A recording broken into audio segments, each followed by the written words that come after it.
देखो ये revision class है तो हो सकता है कोई डेट तारीख में मिस्टेक हो जाए, तो उसको आप लोग देख लेना। जैसे मुझे ऐसा लग रहा है कि कल मैंने आपको नॉन कोऑपरेशन मूवमेंट जब बताया, तो मैंने पहले तो उसकी डेट नहीं बताई, तो इसकी डेट थी 1 अगस्त 1920। क्यों शुरू हुआ ये आप लोगों को पता है। खिलाफत आंदोलन चल ही रहा था, गांधी जी ने सोचा ये अच्छा मौका है, मुस्लिम तो वैसे भड़के हुए हैं, हिंदू भी भड़के हुए हैं, क्योंकि जलियांवाला बाग हो चुका है, रॉलेट एक्ट आ चुका है, इसलिए गांधी जी ने सोचा एक ऐसा आंदोलन शुरू कर देते हैं, असहयोग आंदोलन, इसमें हिंदू मुसलमान सब एक होकर लड़े और अंग्रेजों को उखाड़ फेंकेंगे। और गांधी जी ने वैसे ये वादा कर दिया था कि अगर हम इस समय मूवमेंट कोई शुरू करते हैं ना, तो 1 साल के अंदर अंग्रेज को हम भगा देंगे, ये गांधी जी ने वादा किया था। तो वादे के हिसाब से 1 अगस्त 1920 को नॉन कॉपरेशन मूवमेंट शुरू हो गया है। और इसी दिन मैंने कहा था तिलक जी की देहांत हो गया था। तिलक जी का देहांत इसी तारीख को हुआ था जिस तारीख को ये मूवमेंट शुरू हो रहा था। नॉन कॉपरेशन मूवमेंट में मैंने बताया कि सब कुछ सही चल रहा था, सारे लोगों को पकड़ लिया गया था, सिर्फ गांधी जी जो थे वो बाहर थे। और ये बाकी जो कांग्रेस के लीडर्स थे वो गांधी जी से कह रहे थे कि भाई आप ही बाहर हो गांधी जी, कब तक ये नॉन कॉपरेशन चलाएंगे, गियर बदलो, अब सिविल डिसोबीडियंस शुरू करते हैं, मतलब अब सीधे मुंह पे मना करने वाला काम करते हैं। अभी तक तो हम उनका असहयोग कर रहे हैं, वो जो हमसे काम कह रहे हैं हम उसको नो बोल रहे हैं, बोल भी नहीं रहे, बस नहीं कर रहे हैं। लेकिन अब क्या हो रहा है, अब बोल रहे हैं गांधी जी से, बाकी सारे कांग्रेस मेंबर्स जो जेल में बंद है, कि गांधी जी थोड़ा वॉलेंट करो यार, थोड़ा तेजी लाओ। तो गांधी जी क्या करते हैं, 1 फरवरी 1922 को बारदोली से घोषणा करते हैं किसकी, सिविल डिसोबीडियंस मूवमेंट की, कि भैया अब थोड़ा विरोध जताओ। और थोड़ा मतलब ये हिंसा की बात नहीं करते, बस इनका ये कहना है कि थोड़ा विरोध जताओ, अब हमें कुछ अपने मूवमेंट को थोड़ी तेजी में ले जाना है। तो बारदोली से ये इसकी घोषणा करते ही हैं। और इनकी घोषणा करने के सिर्फ 4 दिन बाद 5 फरवरी को क्या हो जाता है, चौरी चौरा कांड हो जाता है। और मैंने शायद इसकी जगह 12 फरवरी कह दिया था, तो डेट थोड़ा देख लेना। तो 5 फरवरी को चौरी चौरा कांड हो जाता है, वहां पे 22 पुलिस वालों को थाने में बंद करके जला देते हैं। रीजन इसके पहले कुछ और था कि भाई ये लोग आंदोलन क्या करते थे, तो वहां पुलिस वालों से झड़प हो गई, तो मारा पीटी थोड़ी सी हो गई थी।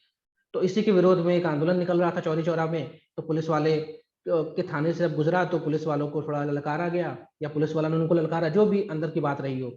ये जो चौरी चौरा कांड हुआ था, चौरी चौरा, असल में चौरी चौरा जो हुआ है वो कब हुआ है, 1922 में। और अगले साल 1922 होने वाला है। तो यूपी सरकार पूरे एक साल चौरी चौरा दिवस मना रही है। मतलब 1921 से शुरू किया है, ये 5 फरवरी की घटना है ना, तो 5 फरवरी 2021 से कार्यक्रम शुरू कर दिया गया है। और 5 फरवरी 2022 तक चलेगा यूपी में, क्योंकि 100 वर्ष होने वाले हैं। तो इस चौरी चौरा जो कांड हुआ था, इसमें एक व्यक्ति का नाम बहुत इंपॉर्टेंट है, क्योंकि अब भाई उत्तर प्रदेश सरकार पूरा साल भर का चला रही है कार्यक्रम। इसका नाम था भगवान अहिर। तो भगवान अहिर इस चौरी चौरा के लीडर थे। असल में ये रिटायर्ड आर्मी ऑफिसर था, ब्रिटिश इंडिया का ईस्ट, मतलब ब्रिटिश की आर्मी से रिटायर हुआ था ये व्यक्ति, और यही लीड कर रहा था। असल में चौरी चौरा जो कांड हुआ था ना, उसमें इसका ही नाम आएगा, भगवान अहिर का। और अभी मैं कह रहा हूँ यूपी सरकार पूरे 1 वर्ष चौरी चौरा दिवस मना रही है, जो कि शुरू इस साल कर दी है, 5 फरवरी 1921 से शुरू कर 2021 से शुरू कर दिया है, और अगले साल तक चलेगा। तो ये 5 फरवरी को घटना हो गई, और गांधी जी एक हफ्ते बाद 12 फरवरी को गांधी जी घोषणा कर देते हैं कि भाई नॉन कोऑपरेशन मूवमेंट क्या हो रहा है, समाप्त कर रहा हूं मैं, नॉन कोऑपरेशन मूवमेंट को समाप्त कर देते हैं। ये गांधी जी घोषणा कर देते हैं। गांधी जी बड़े आहत होते हैं कि यार मैं तुम लोगों से बोल रहा हूँ अहिंसा करो अहिंसा करो, तुम लोग हिंसा हिंसा कर रहे हो। और जब गांधी जी ने ये मतलब अकेले पे ही फैसला लिया, भाई पूरे देश में आंदोलन चल रहा था, लोगों ने अपनी नौकरियां छोड़ दी थी, लोगों ने अपने अवार्ड वापस कर दिए थे, बच्चों ने स्कूल छोड़ दिया था, लोगों ने पुलिस के डंडे खाए थे, बहुत से जेल में चले गए थे। और गांधी जी ने सिर्फ एक घटना पे, इस चौरी चौरा के चक्कर में गांधी जी ने नॉन कॉपरेशन मूवमेंट ही समाप्त कर दिया। तो बहुत सारे लोग इनसे नाराज हो गए थे, बहुत सारे। और इसी नाराजगी में कुछ कांग्रेस के बड़े लीडर्स अलग हो जाते हैं गांधी जी की इस प्रोसेस से, इस मेथड से, कि तुमसे कुछ ना हो पाएगा, अच्छा खासा आंदोलन चल रहा है, तुम चौरी चौरा की घटना की वजह से आंदोलन बंद कर रहे हो। तो फिर इसी के विरोध में एक पार्टी शुरू होती है, इसका नाम है स्वराज्य पार्टी। स्वराज्य पार्टी 1923 में इसके विरोध में बोलते हैं, ये जो लोग थे स्वराज पार्टी वाले, ये इनका ये कहना था कि भैया हम चुनाव लड़ेंगे, और हम कहाँ जाएंगे, जो मंत्रिमंडल है उसमें जाएंगे और वहां अपनी बात रखेंगे। स्वराज पार्टी का ये था। गांधी जी का ये कहना था कि भैया अंग्रेजों द्वारा दी गई किसी भी पद को छोड़ दो, मंत्री मिनिस्टर बाबू क्लर्क जो भी हो, सब नौकरी छोड़ दो, स्कूल छोड़ दो, और अंग्रेजों का असहयोग करना है। लेकिन स्वराज पार्टी इसके विरोध में खड़ी हुई थी। क्योंकि भाई आपने तो बंद कर दिया आंदोलन। तो स्वराज पार्टी 1923 में ये है, और इसका मेन मोटिव ये है कि हम सरकार के अंदर घुस के सरकार को चेंज करेंगे। जैसे आज कोई कहता है ना कि भाई सरकार में बहुत भ्रष्टाचार है, तो लोग कहते हैं बन जाओ विधायक, बन जाओ सांसद, सरकार में जाओ, सरकार को चेंज करो। तो स्वराज पार्टी में नाम देख लेना, मोतीलाल नेहरू इसमें नाम आएगा, CR दास यानी चितरंजन दास का नाम आएगा। तो स्वराज पार्टी क्यों बनी थी? इस गुस्से से कि गांधी जी क्या मालिक है क्या, अपने दम पे कुछ भी चेंज कर देंगे क्या? तो इस विरोध में स्वराज पार्टी बनी थी। यहाँ तक की कहानी क्लियर हुई? रिप्लाई कर दीजिए। Yes sir.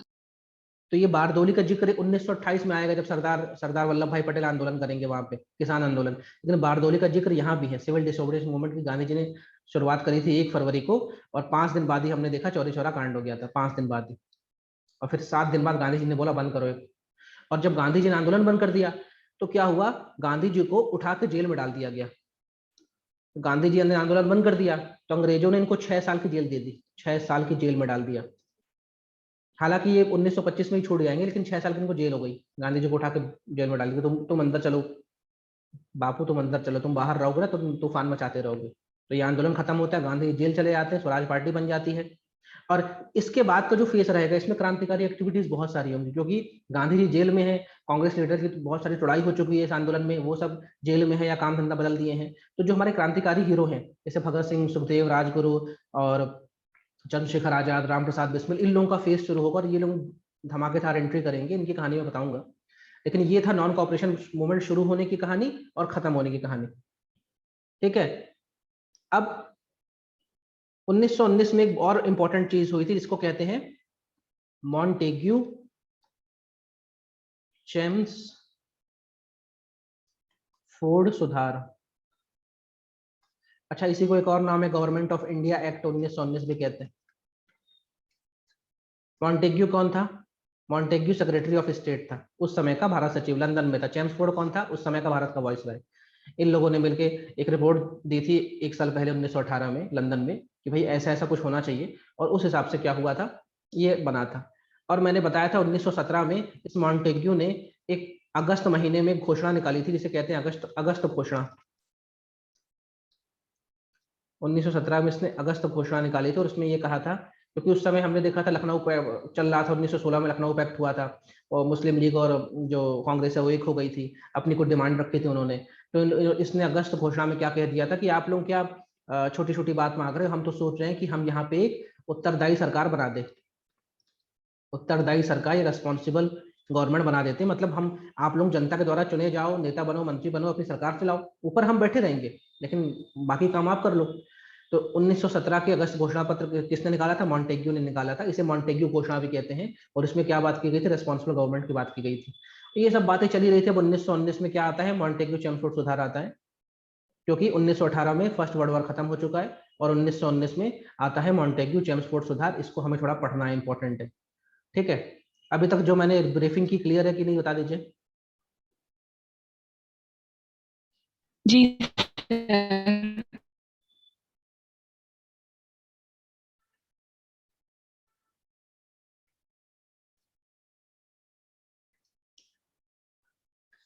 1909 में जो आपने देखा है पार्लियामेंट्री रिफॉर्म में, उसको दिमाग में ध्यान रखना। इस एक्ट में कुछ बड़ी बड़ी बातें होती है, वो हम देखते हैं। पहले हम बात करते हैं केंद्रीय लेवल पर। केंद्रीय यानी सेंट्रल लेवल पे क्या हो रहा है? सेंट्रल लेवल पे द्विसदनीय व्यवस्था की जा रही है, यानी बाई कैमरल लेजिस्लेचर की व्यवस्था की जा रही। क्या मतलब इसका? जिस तरह आज आपके पास लोकसभा राज्यसभा है, तो सेंट्रल लेवल पे दिल्ली में इन्होंने व्यवस्था क्या कर दी कि एक बनेगी लेजिस्लेटिव असेंबली और एक बनेगी काउंसिल ऑफ स्टेट। मोटे तौर पे ये राज्यसभा, ये लोकसभा। देखो, ये जो लेजिस्लेटिव असेंबली बनी है ना, ये पहले लेजिस्लेटिव परिषद थी, लेकिन तब इसकी संख्या कम थी। लेकिन जब इसकी संख्या बढ़ने लगी, हमने 1909 के एक्ट में देखा था, इसकी संख्या बढ़ा के 60 कर दी गई थी। 16 से 60 मतलब कम से कम 16, अधिक से अधिक 60। और मैंने बोला था जो मैक्सिमम रहता है वही चल रहा था। जब इतने सारे लोग बैठेंगे तो परिषद थोड़ी ना कहेंगे, इसलिए इसको हम असेंबली कहने लग गए। ठीक है। तो लेजिस्लेटिव असेंबली और काउंसिल ऑफ स्टेट की बात की गई, यानी 2 सदन बन गए। जिस तरह यार दिल्ली में 2 सदन दिखता है आपको, वैसे ये तो केंद्र में क्या हो रहा है? बाई कैमरल लेजिस्लेचर हो रहा है। इसकी संख्या थी 145 लोग इसमें बनाए गए, और इसमें 60 लोग रखे गए। यानी हम केंद्र स्तर में देख रहे हैं 1919 में। देखो, याद करने का अच्छा तरीका है, 19 दो बार आ रहा है ना, 19 इसका मतलब दिल्ली में 2 हाउस बनने वाले हैं, 2 19 डबल हो गया, इसका मतलब 2 हाउस दिल्ली में बनेंगे। इसमें 145 मेंबर्स हैं मोस्टली, मतलब आज की लोकसभा समझ लो और ये आज की राज्यसभा समझ लो, इसमें 60 मेंबर्स है। इसके बाद बंटवारा इनका वैसा ही है कि कुछ इसमें होंगे ऑफिशियल मेंबर्स, कुछ नॉन ऑफिशियल मेंबर, उसमें आपको नहीं घुसना है। लेकिन अभी आप ये ध्यान रखिए कि द्विसदनी जो व्यवस्था है बाईकैमरल लेजिस्लेचर, वो किस एक्ट से आई है? 1919 के एक्ट से आई है। उसके बाद दूसरी बात क्या हो रही है, हमने 1909 के एक्ट में देखा था सिर्फ मुस्लिमों को सेपरेट इलेक्टोरेट मिला था कि मुस्लिम की आबादी जहां ज्यादा है वहां मुस्लिम ही खड़ा होगा और मुस्लिम ही वोट डालेगा। लेकिन यहाँ पे जो सेपरेट इलेक्टोरेट की बात है, यानी हिंदी में क्या कहते हैं इसे, पृथक निर्वाचन, यहाँ पे मुसलमानों को तो पहले ही मिला था, तो मुस्लिम तो 1909 से पाया। इसके साथ किसको किसको मिल गया? लैंडलॉर्ड, यानी जमींदारों के लिए भी कुछ सीट रिजर्व हो गई, यूरोपियंस के लिए कुछ सीट रिजर्व हो गई कि किसी इलाके में यूरोपियन ज्यादा रहते हैं, कोई पॉश इलाका है, कोई पॉश शहर है, वहां यूरोपियन ही खड़ा होगा, यूरोपियन ही वोट डालेगा। इसके अलावा सिखों के लिए सीट रिजर्व हो गई, भाई पंजाब वाला प्रोविंस है, वहां सिख ज्यादा है, तो सिख वहीं खड़े होंगे, तो सिख ही वोट डालेंगे। तो यहाँ आप देखिए प्रत्यक्ष निर्वाचन मुस्लिम से बढ़कर जमींदारों, यूरोपियन, सिखों के पास तक चला गया। ठीक है, तो सेपरेट इलेक्टोरेट बढ़ा है यहाँ पे, मुस्लिम के अलावा जमींदार, यूरोपियन, सब सिख को मिला है। किसको कितनी सीट में चुनाव लड़ने की आजादी है तो सब नहीं पढ़ना है आपको। यहाँ भी मतलब काउंसिल ऑफ स्टेट में भी कुछ लोग इनसे इनसे पहुंचेंगे और यहाँ भी इनसे इनसे पहुंचेंगे। ठीक है, लेकिन आप ये जानिए कि 1909 वाले में सिर्फ मुस्लिम को मिला था सेपरेट इलेक्टोरेट यानी पृथक निर्वाचन, और 1919 वाले में मुस्लिम के अलावा लैंडलॉर्ड, यूरोपियन, सिख को सबको मिल गया। यहाँ तक की कहानी क्लियर है? अप्लाई कर दो। Yes, sir.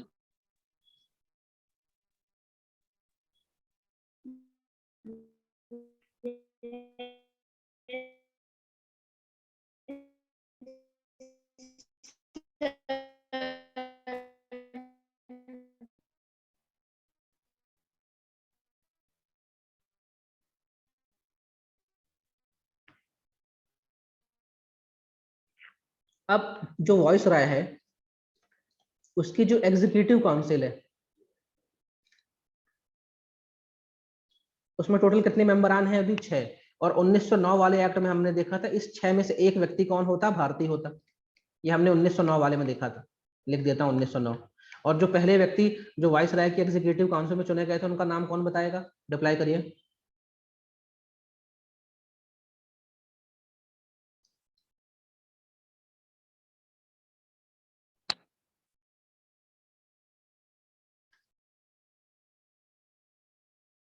बढ़िया अंकुर, एसपी सिन्हा यानी सत्येंद्र प्रसाद सिन्हा। अब 1919 वाले में क्या हुआ? अभी एक भारतीय था, अब यहाँ पे बोला इन 6 में से 3 भारतीय रहेंगे। 1919 वाले में क्या बोला? ये वाइसराय की एग्जीक्यूटिव काउंसिल में 6 मेंबरान है ना, इसमें 3 भारतीय रहेंगे। ये 1919 में अपडेशन हुआ। ठीक है, 1909 में एक भारतीय को चुना गया था, यानी 6 में से एक भारतीय रहेगा, यहाँ पे 6 में से 3, मतलब 50-50 बात हो गई। 3 अंग्रेज रहेंगे, 3 भारतीय रहेंगे। उसके बाद प्रोविंस लेवल पे देखो, जिसको आज हम राज्य कहते हैं, अंग्रेजों के समय इसको प्रोविंस कहते थे यानी प्रांत कहते थे। प्रांत लेवल पे क्या हो रहा है? उस समय 7 प्रांत थे यानी 7 स्टेट थे। ठीक है, प्रांत लेवल पे क्या हो रहा है? प्रांत लेवल पे यानी स्टेट के लेवल पे क्या हो शुरू हो रही? डायरकी शुरू हो रही, डायरकी यानी द्वैध सरकार। प्रांत लेवल पे, प्रोविंसेस के लेवल पे, जैसे उस समय यूनाइटेड प्रोविंसेस था, पंजाब था, अवध था, बंगाल था, ये सब प्रोविंसेस थे उस समय के।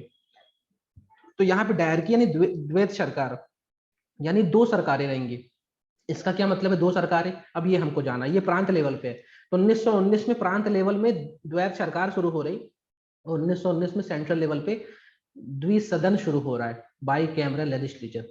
ध्यान रखना, शब्दों पे ध्यान रखना, एग्जाम में गलती मत करके आना इन सारे सवालों पे। यहाँ पे द्वैध सरकार शुरू हो रही है, इसका मतलब क्या? प्रोविंस में जो काम है, इसको हम कहते हैं आज के भाषा में हम कहें जो लिस्ट है, कामों की लिस्ट है, जो हमारी 7वीं अनुसूची है उसकी पॉलिटी की 7 शेड्यूल, उसमें 3 तरह के काम बांटे गए ना। तो उस समय क्या हुआ? 2 तरह कामों का 2 बंटवारा हो गया। एक काम को कहा गया ट्रांसफर्ड सब्जेक्ट, सब्जेक्ट या विषय, और एक काम को कहा गया रिजर्व सब्जेक्ट। रिजर्व मतलब आरक्षित। तो कुछ ऐसे काम है जैसे भाई मिलिट्री की बात है, या फाइनेंस की बात है, या फिर पुलिस की बात है, ये विषय रखे गए आरक्षित में। मतलब जो रिजर्व है, रिजर्व किसके लिए, वहां का जो गवर्नर है प्रोविंस का, और वहां का जो गवर्नर की काउंसिल है, एग्जीक्यूटिव काउंसिल, ये लोग मिलके वहां पे तय करेंगे। तो कुछ विषय को रिजर्व रख दिया गया। रिजर्व मतलब गवर्नर और उसकी एग्जीक्यूटिव काउंसिल मिलके उस पर नियम कानून बनाएंगे। और कुछ विषयों को रखा गया हस्तांतरित विषय में या ट्रांसफर्ड विषय में। और यहाँ पे कौन करेगा, यहाँ पे रहेगा गवर्नर, गवर्नर ही बनाएगा। साथ में जो चुनी हुई सरकार है, इलेक्टेड लोग हैं, इलेक्टेड रिप्रेजेंटेटिव है, वो कानून बनाएंगे। अब आप बोलेंगे सर चुनी हुई सरकार, क्या चुनाव हो गया? हाँ, 1919 के एक्ट में कहा गया था प्रांतों में भी चुनाव होगा। प्रांतों में भी जो लेजिस्लेचर है, भाई राज्यों में तो विधानसभा होती है, तो राज्यों की जो विधानसभा यानी उस समय के जो लेजिस्लेचर है, लेजिस्लेटिव जो असेंबली है, वहां भी चुनाव होगा। तो 1919 के पहले एक्ट में पहली बार कहा गया कि देश में चुनाव होगा। तो ये कहा गया कि जो हस्तांतरित विषय हैं उन पे कानून गवर्नर और जो चुने हुए मंत्री मिनिस्टर हैं वो बनाएंगे। तो काम का बंटवारा हो गया और इसे कहा गया, देखो दो सरकारें हैं, एक सरकार गवर्नर और उसके एग्जीक्यूटिव काउंसिल, कुछ काम इनके पास है और कुछ काम गवर्नर और जो चुने हुए आम जनता के लोग हैं उनके पास है। इसे कहा गया द्वैत सरकार। इससे क्या मालूम चल रहा, 1919 के एक्ट ने पहली बार कहा कि देश में चुनाव होंगे, प्रांतों के लेवल पे चुनाव होंगे। और अच्छा, तो वोट कौन डालेगा? क्या सबको वोट डालने का अधिकार मिला? नहीं, सबको वोट डालने का अधिकार नहीं मिला। वोट डालने के दो क्राइटेरिया थे, पहले तो एजुकेशन, दूसरा पैसा, वेल्थ, कि अमीर लोगों को ये अधिकार था और पढ़े लिखे लोगों को ही वोट डालने का अधिकार था, हर किसी को अधिकार नहीं था। तो ये है 1919 से जुड़े हुए कुछ इंपॉर्टेंट चीजें। समझ में आया? रिप्लाई कर दीजिए। जी सर।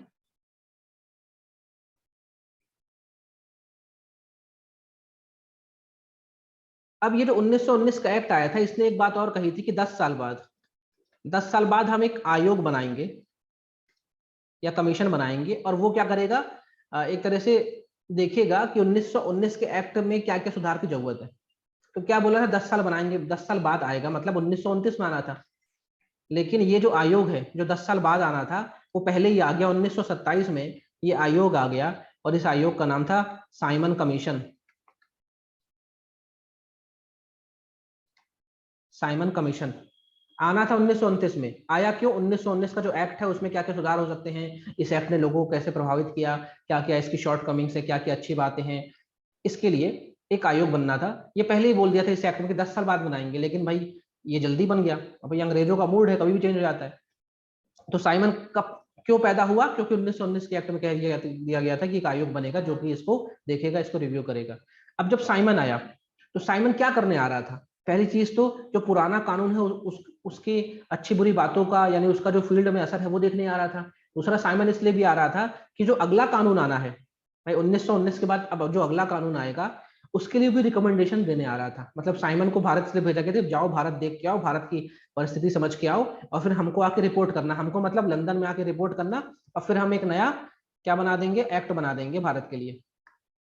तो अब जब ये साइमन आया तो साइमन जो था ये इस कमीशन का मुखिया था। इस कमीशन में टोटल 7 लोग थे। कितने लोग थे? 7 लोग थे।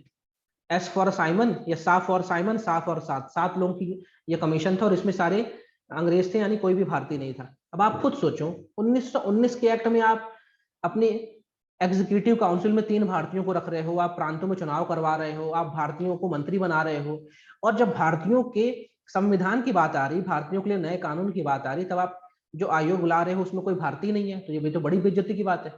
तो भारतीय भड़क गए, ये क्या बेवकूफ है, बेवकूफी है। और सबने एक नारा उस समय चला था, क्या था नारा वो? Simon go back, Simon go back.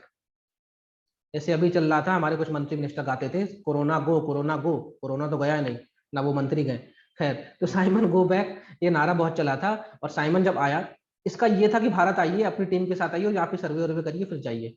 जब ऐसा हुआ तो हमारे मंत्री मिनिस्टर भड़क गए, यानी हमारे जो कांग्रेस वाले लोग हैं ये भड़क गए, बोले। तो ये लोग पहुंच गए उस समय किसके पास?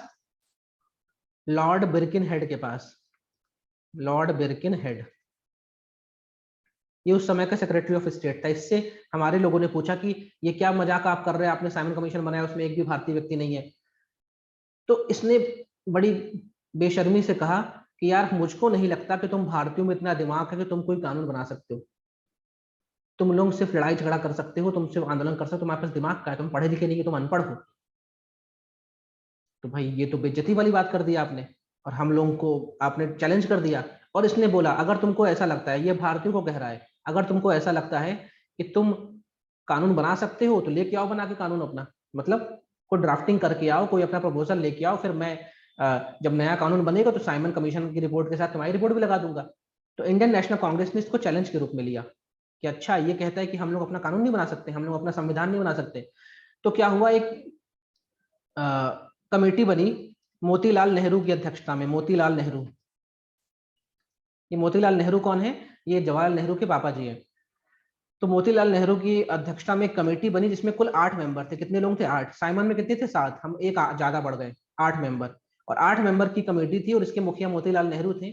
और इस कमेटी में जवाहरलाल नेहरू भी थे, इस कमेटी में सुभाष चंद्र बोस भी थे। और इस कमेटी ने अपनी एक रिपोर्ट निकाली। इस रिपोर्ट का नाम था नेहरू रिपोर्ट। नेहरू रिपोर्ट क्यों आ रही है, क्लियर हो गया ना? क्योंकि लॉर्ड बिर्केनहेड ने कहा कि तुम भारतीयों में तो वैसे ही हिम्मत नहीं, तुम क्या कानून बनाओगे? तो हमने चैलेंज के रूप में लिया और हमने अपनी एक रिपोर्ट प्रस्तुत कर दी उनके सामने कि हम भारतीय ये चाहते हैं हमारे देश के लिए, we want this types of laws, हमें ऐसे कानून अपने ऊपर चाहिए।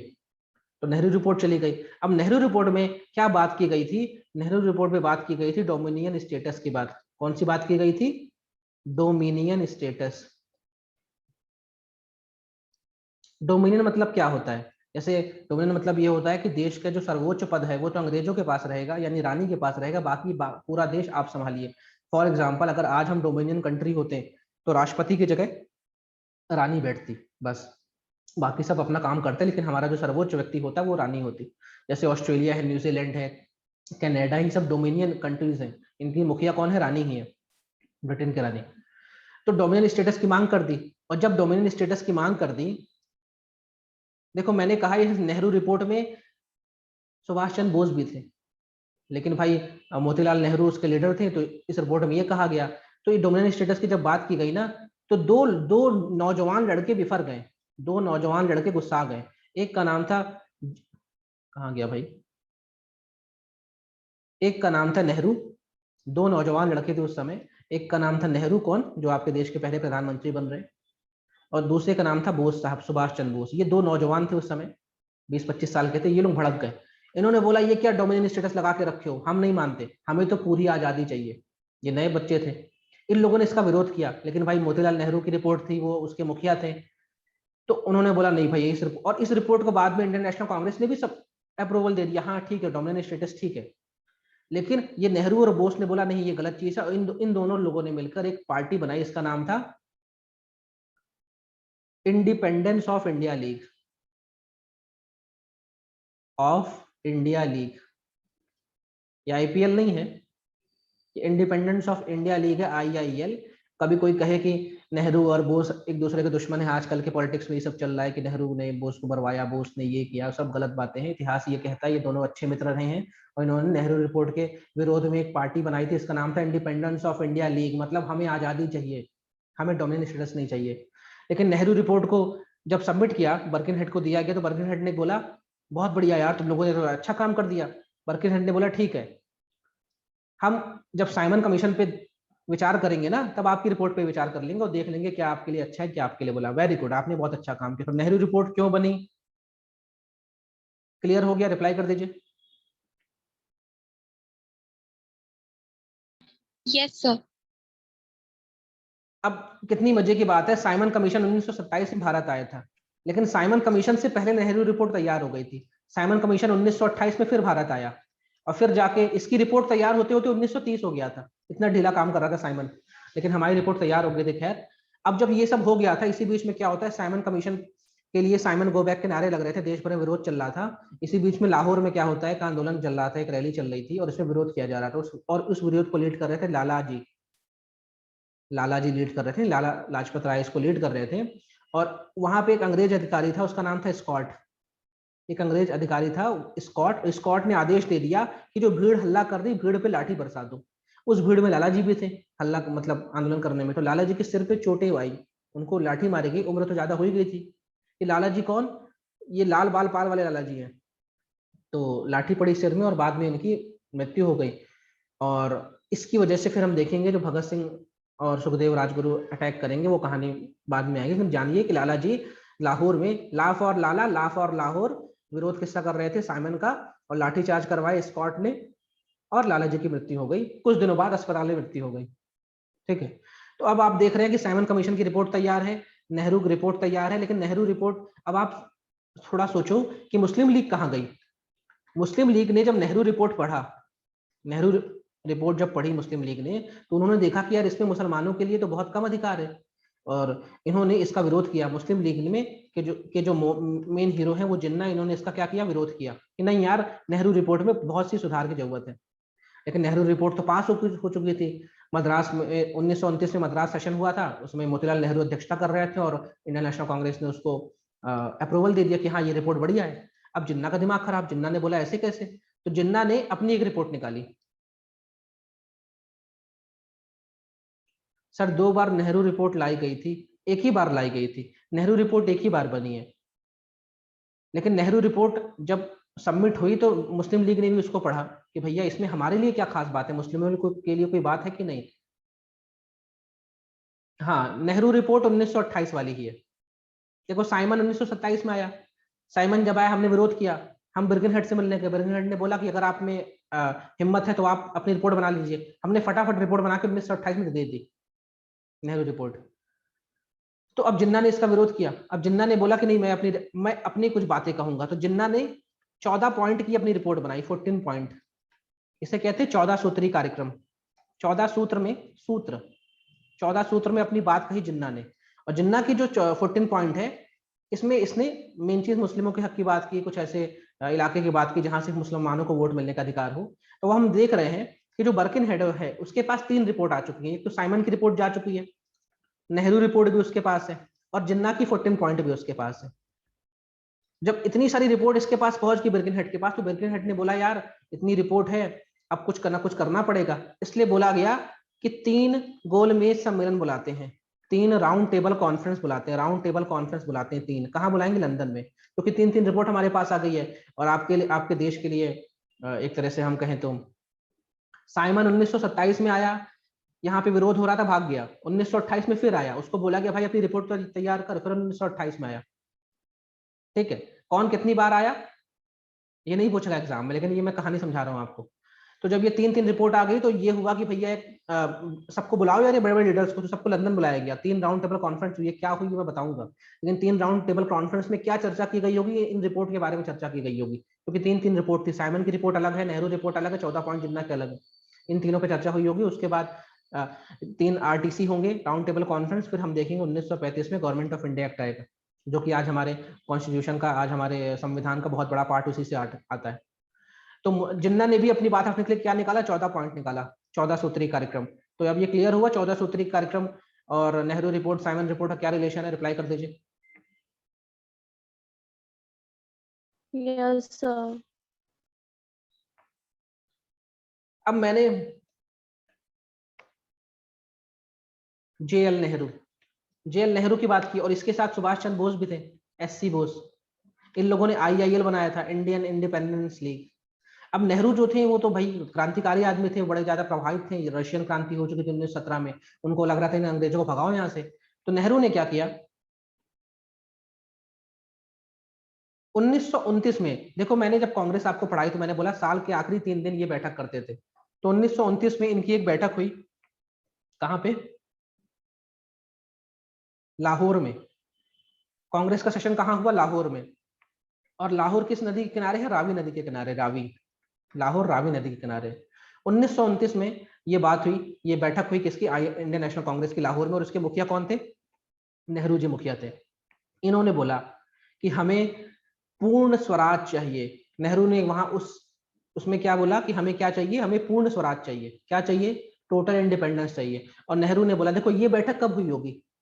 29, 30, 31 दिसंबर को ही होगी। मैंने बोला आखिरी 3 दिन की बैठक होती है।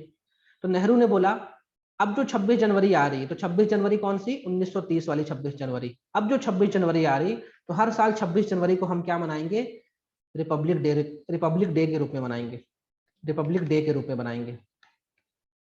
तो नेहरू ने बोला हर साल हम 26 जनवरी को स्वतंत्रता दिवस या रिपब्लिक डे के रूप में मनाएंगे। देखो आज तो रिपब्लिक का मतलब गणतंत्र होता है, हमारा इंडिपेंडेंस डे अलग है, रिपब्लिक डे अलग है, लेकिन नेहरू ने जो डेट तय की थी वो थी 26 जनवरी, और हर साल 26 जनवरी को के दिन वो स्वराज दिवस के रूप में या स्वतंत्रता दिवस के रूप में, स्वतंत्रता तो नहीं कह सकते, स्वराज दिवस के रूप में या रिपब्लिक डे के रूप में उसने बोला हर साल हम मनाएंगे। तो ये ऐतिहासिक बात नेहरू ने कब कही? 1929 में कही।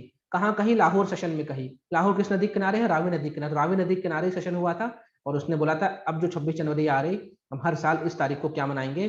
गणतंत्र दिवस के रूप में, स्वराज दिवस के रूप में, और अपना झंडा फहराएंगे। हम अपना झंडा फहराएंगे देश भर में, हर जगह अपना झंडा फहराएंगे। तो और ये बात क्लियर हुई कि नहीं? रिप्लाई कर दीजिए। Yes sir. देखो इनके पापा बोल रहे डोमिनियन स्टेटस की बात कर रहे हैं, इनके पापा की नेहरू रिपोर्ट डोमिनियन स्टेटस की बात कर रहे हैं, लेकिन नेहरू बोल रहे हैं कि हमें तो भैया स्वराज चाहिए, पूर्ण स्वराज चाहिए।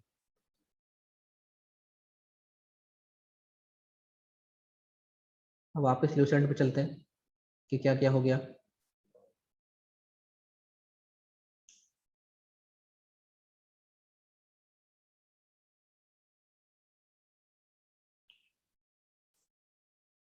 स्वराज पार्टी मैंने बता दी क्यों बनी, ठीक है। साइमन कमीशन मैंने बता दिया, नेहरू कमेटी रिपोर्ट मैंने बता दी, जिन्ना के 14 पॉइंट मैंने बता दिए, ठीक है। तो ये पूरा पेज नॉन कॉपरेशन हो गया, खिलाफत हो गया, जलिया हो गया, रॉलेट हो गया, सब हो गया। अगले पेज में चलते हैं। लाहौर सेशन 1929 दिसंबर का लाहौर सेशन, अभी मैंने बताया। और यहाँ पे क्या खास बात हुई थी, मैंने बताया कि हम पूर्ण स्वराज की मांग कर रहे हैं, नेहरू जी ने बोला था कंप्लीट इंडिपेंडेंस की बात कर रहे हैं। अच्छा हाँ, अब दांडी मार्च देखना है ना, चलिए।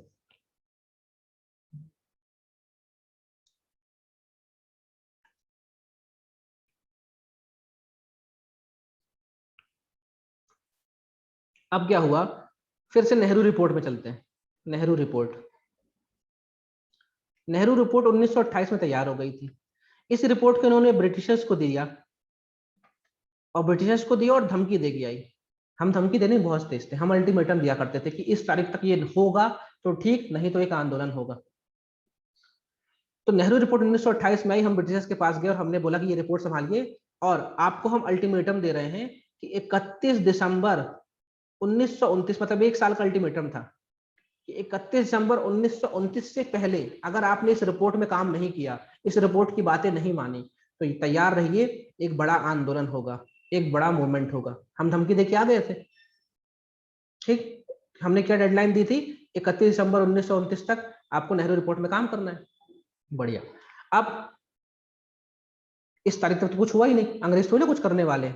अब इंडियन नेशनल कांग्रेस पहुंची गांधी के पास, गांधी से बोली गांधी जी कुछ करो यार, हम उनको धमकी देके आए थे कि एक साल में कुछ करना, उन्होंने कुछ किया ही नहीं, अब आपको कुछ करना पड़ेगा, आपको मूवमेंट लॉन्च करना पड़ेगा।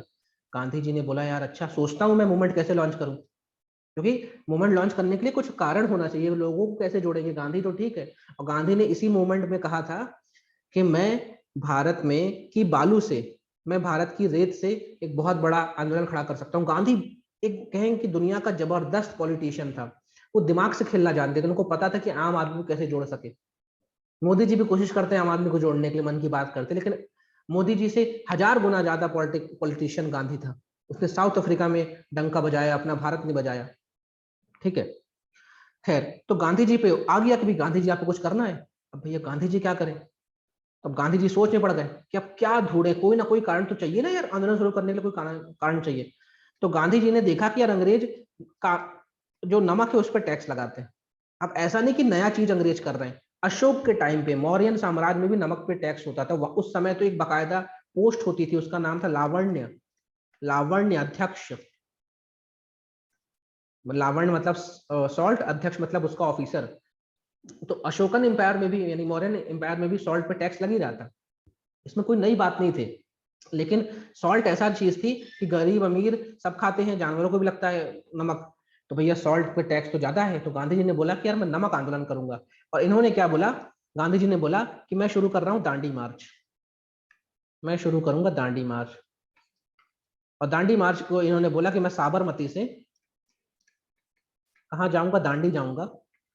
और दांडी नवसारी जिले में आज पड़ता है, और मैं एक पूरी यात्रा करूंगा यहाँ पे, और दांडी में समंदर किनारे है, और यहाँ पे जाके नमक बनाऊंगा। उसके पहले क्या था, जो नमक बनाने का अधिकार था सिर्फ अंग्रेजों के पास था, अंग्रेज की ऑफिसर्स, अंग्रेज की दी हुई जो कंपनी वही नमक बना सकती थी, कोई और नमक नहीं बना सकता था। गांधी जी ने बोला नहीं, मैं नमक बनाऊंगा। और ये था, उन्होंने बहुत सोचा किस पे उठाए और फिर अल्टीमेटली उन्होंने नमक कानून पे के का जो नमक टैक्स है उसके खिलाफ इन्होंने दांडी मार्च शुरू की। तो दांडी मार्च क्यों शुरू हो रही है, इसका रीजन क्लियर हुआ? नेहरू रिपोर्ट का और दांडी मार्च का क्या है कनेक्शन, रिप्लाई करिए। Yes sir. Yes, sir.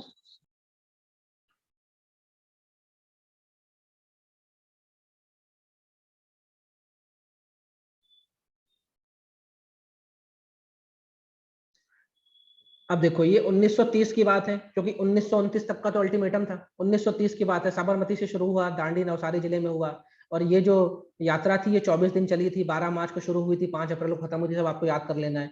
और इस यात्रा में क्या था भाई, उस समय सब खादी पहनते, सफेद कपड़े पहनते थे, तो सब कोई सफेद कपड़े पहने पहने चले जा रहे थे, और हर जगह से इस यात्रा में लोग बहुत सारे मिलते जा रहे थे। तो दूर से देखने में ऐसा लग रहा था कि कोई एक सफेद नदी चली चली आ रही है, पूरी नदी बढ़ती चली आ रही। तो कई कुछ लोगों ने इसको बोला है व्हाइट रिवर मूवमेंट। सफेद नदी वाला आंदोलन कौन सा था? क्योंकि भाई सभी लोग खादी पहन के जा रहे थे, दूर से देखने में ऐसा लगता था कि कोई सफेद पानी की नदी बहती चली आ रही, क्योंकि सब खादी पहने हुए थे। तो इस दांडी मार्च को एक सफेद नदी का आंदोलन या व्हाइट रिवर मूवमेंट भी कहते हैं। और इसमें आपने देखा होगा कि बहुत सारे लोग जुड़ते चले गए इसमें गांधी जी के साथ, जिसमें हम देखें कि जो सरोजनी नायडू थी उन्होंने गांधी जी का काफी साथ दिया था। और ये लोग पहुंचे थे 5 अप्रैल 1929 को, दांडी पहुंचे, और दांडी पहुंच के पहले गांधी जी ने अपने हाथ में नमक लिया, मतलब पानी लिया, और पानी जैसे इवेपोरेट हुआ, भाप बना तो नमक बन गया। तो गांधी जी ने बोला कि देखो मैं नमक बनाया। तो गांधी जी ने वो नमक कानून को तोड़ा, और दांडी जी से गांधी जी ने क्या किया, जिसे कहते हैं इनॉग्रेशन किया या शुरुआत की। दांडी से उन्होंने किस चीज की शुरुआत की थी? सिविल डिसोबीडियंस मूवमेंट की, सविनय अवज्ञा आंदोलन की शुरुआत की थी, सविनय अवज्ञा आंदोलन। तो कभी सवाल आए सविनय अवज्ञा आंदोलन की शुरुआत कहां से हुई है, तो आप लिखेंगे दांडी से। दांडी की उस समुद्र के किनारे, उस तट में, उस बीच में खड़े होकर गांधी जी ने बोला आज से शुरू हो रहा है सविनय अवज्ञा आंदोलन, यानी हमें अंग्रेजों की कोई बात नहीं माननी, उनकी कमर तोड़ देनी है। ठीक है, नो, सिंपल सा। अंग्रेज बोला इधर बैठो, हम नहीं बैठेंगे। अंग्रेज बोले ये करो, हम नहीं करेंगे। सीधे मुंह में ना बोलना है उनको। तो सिविल डिसोबीडियंस की शुरुआत कहां से होती है? दांडी से। और दांडी कैसे पहुंचे, क्यों पहुंचे, और इसका क्या रीजन है, ये मैंने आपको बता दिया। ठीक है, तो बहुत अब बीच बीच में जो अंग्रेज ऑफिसर्स है वो इनको मिल रहे थे, मार भी रहे थे, लोग पिट भी रहे थे, लेकिन गांधी जी ने बोला था कि भैया अहिंसा, अहिंसा, अहिंसा। और ध्यान रखना कि भैया अहिंसा अगर आप नहीं फॉलो करेंगे तो मैंने, सबको पता था यार ये आदमी सनकी है, ये चंपारण सॉरी जो चौरी चौरा में कांड हुआ तो उसने नॉन कॉपरेशन मूवमेंट खत्म कर दिया। 10 साल बाद फिर से इतना बड़ा मूवमेंट शुरू हुआ है, तो सबने बोला कि अहिंसा अहिंसा हम करेंगे। ठीक है, तो दांडी मार्च से क्या शुरू होता है? सिविल डिसोबीडियंस मूवमेंट शुरू हो जाता है। और सिविल डिसोबीडियंस मूवमेंट जब चलता रहता है ना, तो इस बीच में अंग्रेज बड़े नाराज हो जाते हैं, नाराज मतलब घबरा से जाते हैं कि यार ये तो बहुत बड़ा मूवमेंट हो गया है। और इसी बीच में मैंने बोला था 3 रिपोर्ट आ चुकी थी, और फिर ये हुआ था कि अंग्रेजों ने बोला था कि हम गोल मेज सम्मेलन आयोजित कर रहे हैं, कहाँ पे? लंदन में। और इसमें हम बड़े बड़े लीडर्स को बुला रहे हैं, चाहे वो मुस्लिम लीग हो, चाहे और भी पार्टी हो, सबको बुला रहे हैं, आप आइए लंदन में आइए, क्योंकि 3 रिपोर्ट हमारे पास आ चुकी हैं, नेहरू रिपोर्ट, जिन्ना के 14 पॉइंट, और साइमन रिपोर्ट। और इन तीनों रिपोर्ट पे बात करते हैं। तो इसी बीच में सिविल डिसोबीडियंस देश में चल रहा है। सिविल डिसोबीडियंस मूवमेंट कौन चला रही है? Indian national Congress. लेकिन इसका नेतृत्व कौन कर रहा है? गांधी नेतृत्व कर रहा है। तो अब आप मुझे ये बताओ, जो पहला गोलमेज सम्मेलन, आरटीसी लिखता हूं, पहला गोलमेज सम्मेलन होगा 1930 में, तो क्या इसमें इंडियन नेशनल कांग्रेस भाग लेगी कि नहीं लेगी, ये बताइए, रिप्लाई करिए।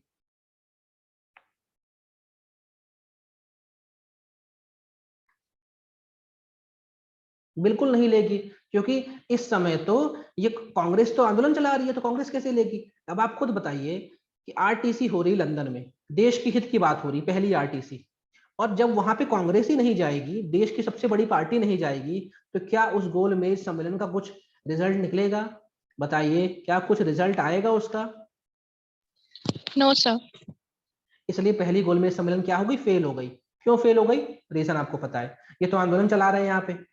और पहली गोलमेज सम्मेलन हुई लंदन में, सब पहुंचे, कांग्रेस नहीं पहुंची, कांग्रेस का एक बंदा नहीं गया।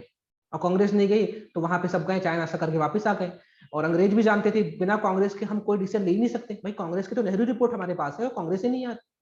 तो पहली गोलमेज सम्मेलन फेल हो गई। दूसरी गोलमेज सम्मेलन होनी थी 1931 में। इस समय इरविन था यहाँ पे वाइसराय, इरविन। और इरविन को बोला गया, ये वाइसराय थे, इरविन को बोला गया, इरविन कुछ भी करके कांग्रेस को भेजो यहाँ पे, और हम तो चाहते हैं तुम गांधी को लेके आओ यहाँ पे, गांधी कुछ भी करो, गांधी को यहाँ भेजो, क्योंकि गांधी उनका मेन लीडर है।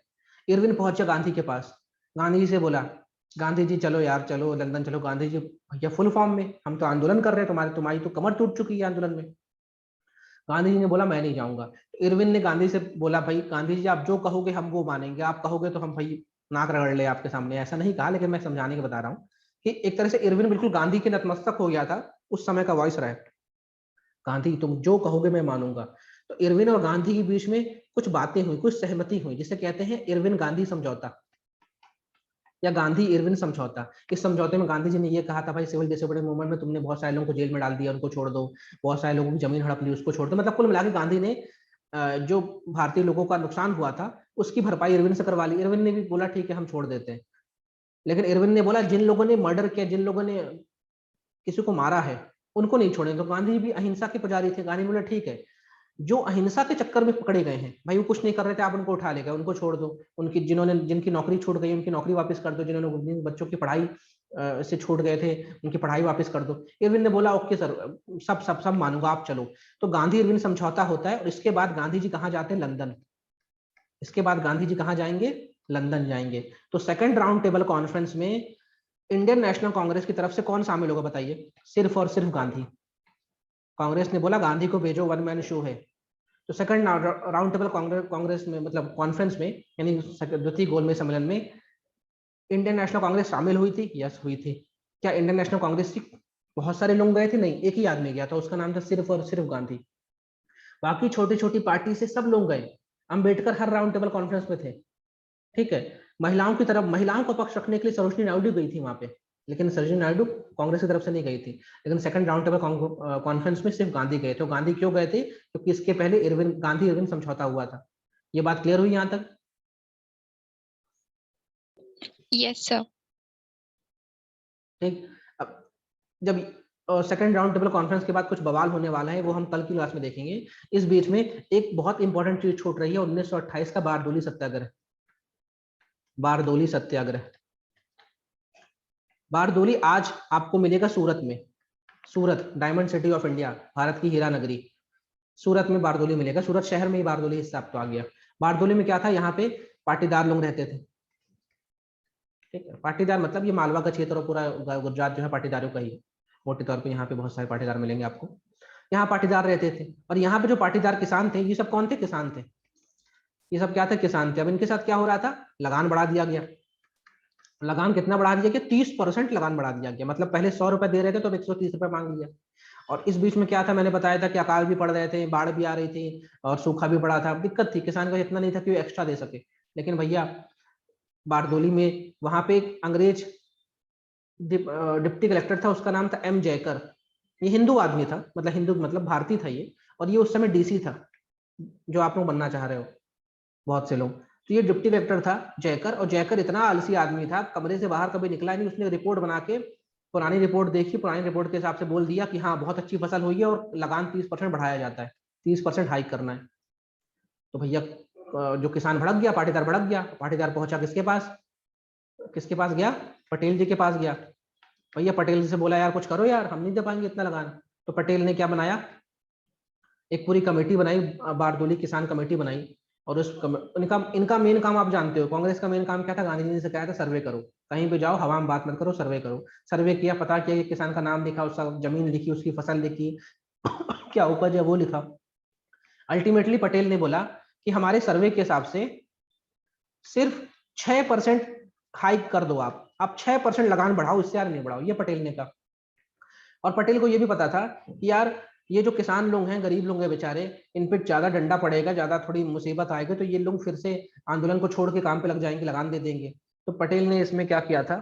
इसने बकायदा जो हिंदू था, हिंदुओं के लिए पंडितों को बुलाया और गंगा जी का पानी उनके हाथ में देकर कसम खिलवाई कि कुछ भी हो जाए हम इस आंदोलन से हिलेंगे नहीं। मुसलमानों के लिए मौलवी बुलवाए, मतलब कुल मिलाकर धर्म का सारा थोड़ा सा लिया था उन्होंने कि आप डगमगाए नहीं, ये आंदोलन थोड़ा कठिन होने वाला है, हो सकता है आपकी मार पिटाई भी हो जाए। इस तरह मैंने खेड़ा वाला बताया था आपको एग्जाम्पल। तो पटेल ने बकायदे सब चीज किया। पटेल ने जासूसी करने के लिए कुछ लोगों को अपॉइंट किया कि पता करो कोई ऐसा किसान तो नहीं जो जाके चुप्पे चुप लगान दे के आ रहा है। और सब कुछ ठीक रहा है यहाँ पे। इसी आंदोलन में पटेल को एक महिला ने बोला था कि तुम तो मेरे सरदार हो, तुम हमारे सरदार हो। इसी आंदोलन से, बारडोली सत्याग्रह से पटेल को सरदार की उपाधि मिली थी और अल्टीमेटली अंग्रेज झुके और ये 6% वाली जो बात थी इसमें जाके बात फाइनल हो गई।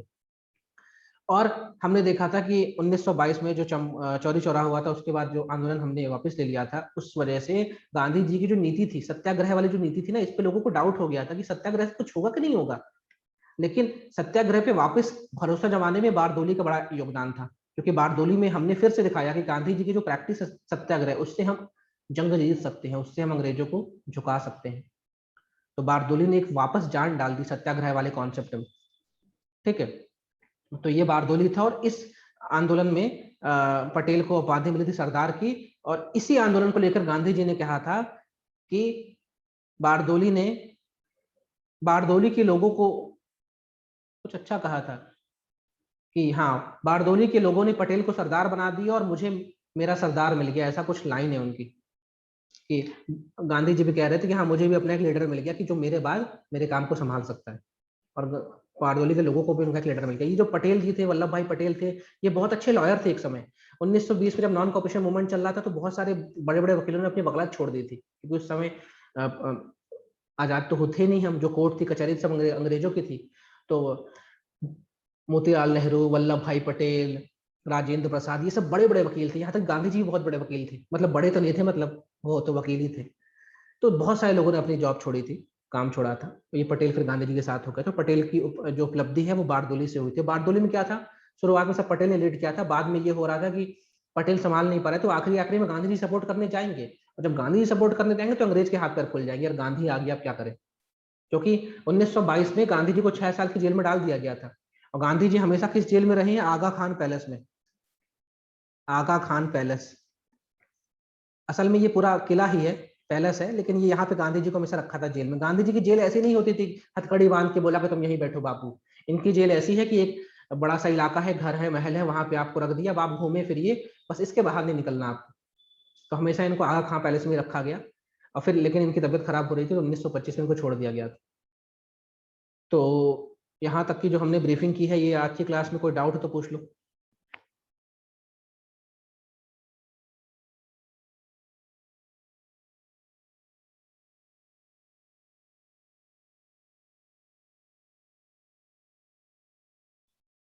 रिप्लाई करिए।